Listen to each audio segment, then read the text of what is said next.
The 83rd expansion for Magic the Gathering, Theros Beyond Death, came out on January 24, 2020, and returned the collectible card game to its ancient Greek-inspired setting for the first time in nearly 6 years.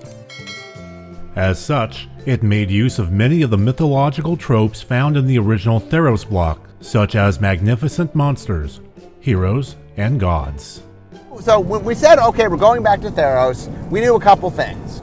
Number one, we knew that it's a return, so we had to capture the elements of what made people like Theros in the first place. Second, we knew that we were going to have the underworld play a larger role than it had originally. We had sort of saved that as something that we get to explore. And third is we knew Elsbeth was going to be the main character, right? We knew we needed to see Elsbeth get out of the underworld. Due largely to the blowback from the novel War of the Spark Forsaken, which we talk about in our War of the Spark video, no ebook or weekly Magic Story updates were released, whether that be on the official Magic the Gathering website or elsewhere. I don't even know how much I'm allowed to talk about it, but Right. I wrote an Elspeth story to kick off the brand new arc with the brand new Ravnica set, Theros set when that came out.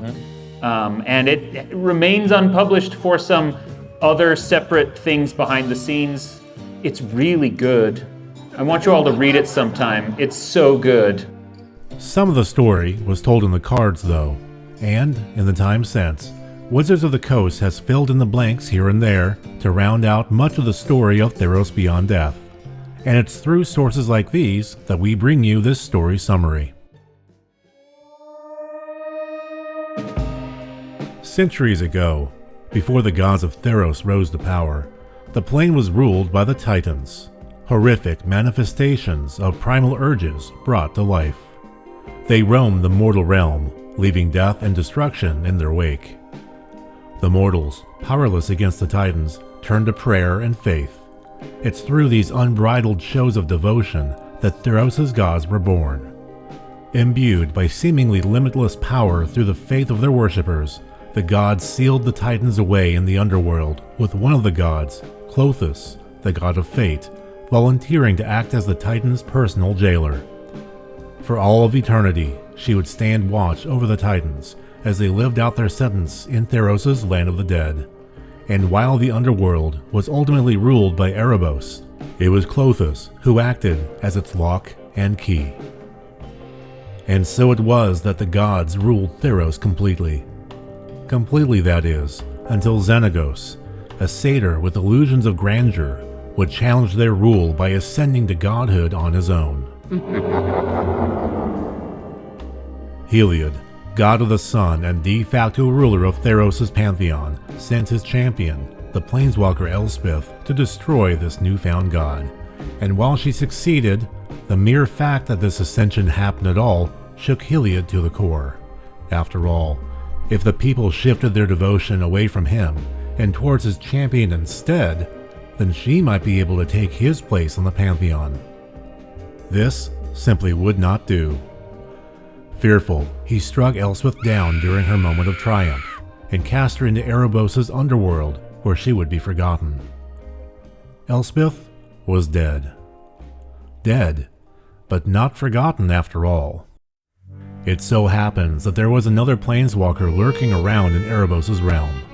Ashiok, a nightmare mage who thrived on fear, was visiting Elspeth in her dreams and providing her nightmares filled with her former love, Daxos, whom she was coerced into killing, of Heliod striking her down, and of her childhood torment at the hands of horrific Phyrexian terrors buried deep within her memories. The visions Ashiok provided his victims are more real than most dreams though, and it's in one of these dreams that Elspeth grabbed hold of Heliod's spear. Once that vision had passed and she awoke, she found that she was holding a twisted version of the sun god's weapon, dripping with the power of shadow. But it was the visions of these nightmarish Phyrexian creatures that would gain Ashiok's attention. Now that the nightmare mage knows of these horrific beasts, they planeswalk away in search of them, leaving Elspeth to her own dreams for the first time since she appeared in the underworld.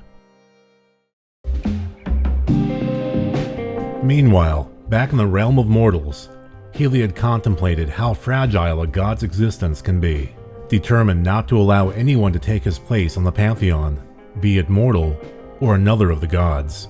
He pulled the soul of Daxos through from Erebos' realm and transformed him into a demigod, one who will be his new champion as he sought to erase a trace of all other gods from within the capital city of Melidus. Theros' other gods, of course, took notice to the affront. Many called upon their own demigod champions to take up arms against Heliod's. The gods were at war. As with any war, there are consequences. One such consequence, thanks to Erebos' personal hatred of Heliod that caused him to neglect his duties as the Lord of the Underworld, was the emergence of fissures from his realm. From these fissures emerged numerous terrible monsters into the realm of the living.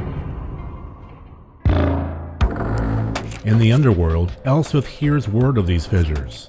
She hopes to find one so that she too can make her escape back into the realm of mortals, realizing that she still has much work to be done. And Elspeth was not the only one looking for an escape. Clothis, still charged with keeping the souls of the departed in the Underworld, was furious with everything that was happening. She continually dispatched agents of fate against those who would defy fate and seek out new lives. For Elspeth, who maintained a planeswalker's soul, however, she needed something stronger. The god of fate weaved together her masterpiece, a special agent of fate designed specifically for Elspeth. She named this new agent Calyx, and sent him off in pursuit of Elspeth in order to keep her in the Underworld where she belongs. As Elspeth made her way towards freedom, she found new friends, allies, and faithful along the way. After each encounter, some against monsters, and others against Calyx himself, she would raise her spear up high so that others could gaze upon it, proclaiming to all who would listen that she carried Heliod's iconic weapon, and that the one he bears is nothing more than a fake. Finally, she found her exit. Waiting for her on the other side was none other than Heliod, the sun god having learned of her escape attempt through Daxos. He stood in her way, disallowing her exit from the Underworld as her escape could mean the end of him. He charged at her, his spear ready to strike. His spear, though, shattered in his hands. Elspeth had succeeded in convincing her followers that she held the sun god's true spear and, due to Heliod's lack of devotion compared to hers, the spear was no longer his to wield. Defeated, the sun god yielded. Nearby, Erebos laughed. In his centuries of existence, nothing had ever pleased him more greatly than seeing Heliod surrender. Erebos gathered the defeated sun god and placed his body beneath an immense boulder where he would suffer for all eternity, or, at the very least, until his followers forgot about him, and he would simply cease to exist. As for Elspeth, Erebos allowed her passage back into the realm of mortals, and, after a brief reunion with her former love, Daxos, she planeswalked away. And as for Calyx, he was in agony as his literal only purpose had just departed from Theros and was now beyond his reach. In his sudden depression, a strange idea sparks within him, and he simply planewalked away after her. And that does it for the story of Theros Beyond Death, but, of course, there's still more to tell in terms of the set in card form. With design being led by Ethan Flesher, development co-led by both Sam Stoddard and Mark Gottlieb, and art direction headed up by Don Murrin, Theros Beyond Death brought to the game more than 350 cards, including variants and reprints. The set was sold in regular booster packs, monocolored theme boosters, collector boosters, a bundle containing 10 booster packs, a spend down life counter and other goodies, and 2 Planeswalker decks. The face cards of the Planeswalker decks are Elspeth, Undaunted Hero, and Ashiok, Sculptor of Fears. This marks the final non-core set that would feature Planeswalker decks as a product, as they would be discontinued after Core Set 2021 that ensuing summer. The set sees the return of the enchantment subtype Saga, first used in Dominaria. It also sees the return of enchantment creatures. 2 mechanics return in Theros Beyond Death: Constellation, which triggers every time it or another enchantment enters the battlefield, and Devotion, which cares about the number of mana symbols of a certain color among the mana costs of permanents that player controls. New to the game is Escape. Spells with Escape can be cast from the graveyard for their escape cost, which includes exiling a specific number of other cards from the graveyard. Some cards with Escape receive a boost when brought into play this way. What if the graveyard is your resource? What if in order to escape, you have to exile other cards in your graveyard? So, when something escapes, it can't continually escape. That because the resource is there, you have to sort of spend and work up toward it. And the why graveyard is resources sort of nice is, one, you can cast spells, especially instants and sorceries. Those will go to the graveyard. Your permanents, when they die or get destroyed, go to the graveyard. You can discard cards. You can sacrifice permanents. There's a lot of ways by which to get things to your graveyard.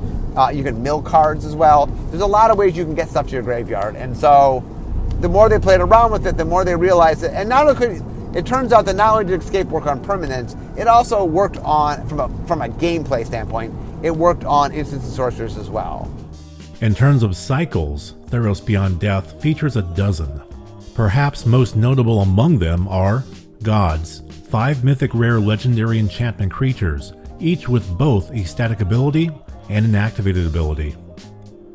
Demigods, 5 uncommon legendary enchantment creatures that have power or toughness equal to their controller's devotion to that specific color.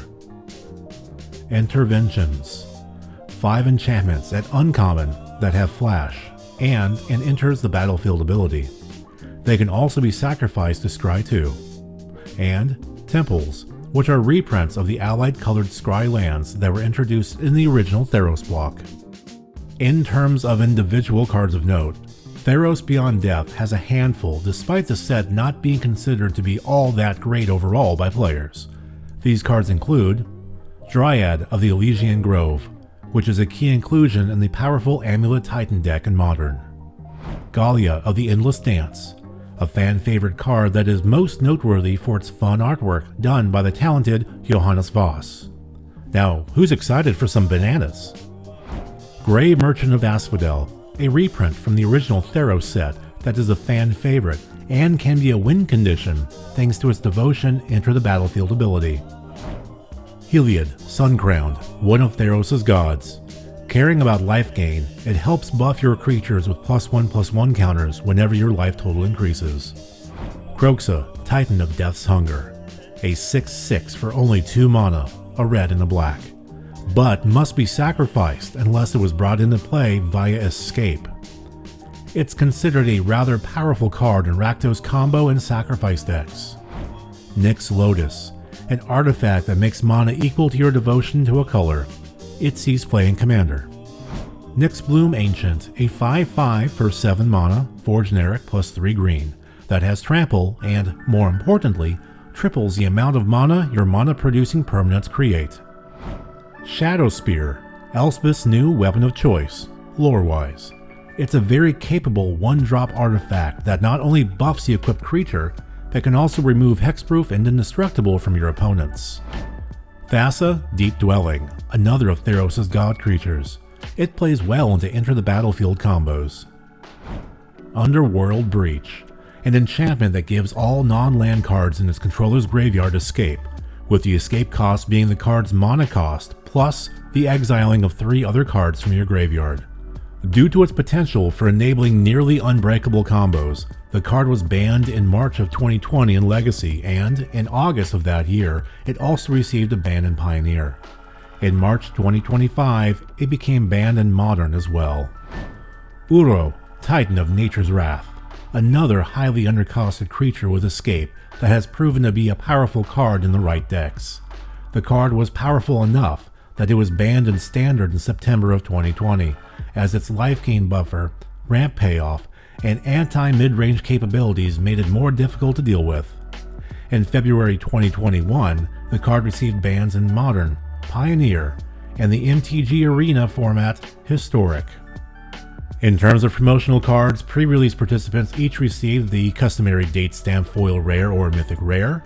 The buy box promo was a foil Athros Shroud Veiled. The bundle promo was a foil alternate art Arasta, the Endless Web. As for the set's reception, as mentioned previously, it didn't do nearly as well as Wizards of the Coast had hoped it would. One of the fun things about doing a return is trying to capture what made it fun the first time around. Like, why did people like Theros? And the reason they liked it is, hey, Greek mythology is fun, and it's fun to focus on the Greek mythological things. You get your Gorgons and your Minotaurs and your Hydras.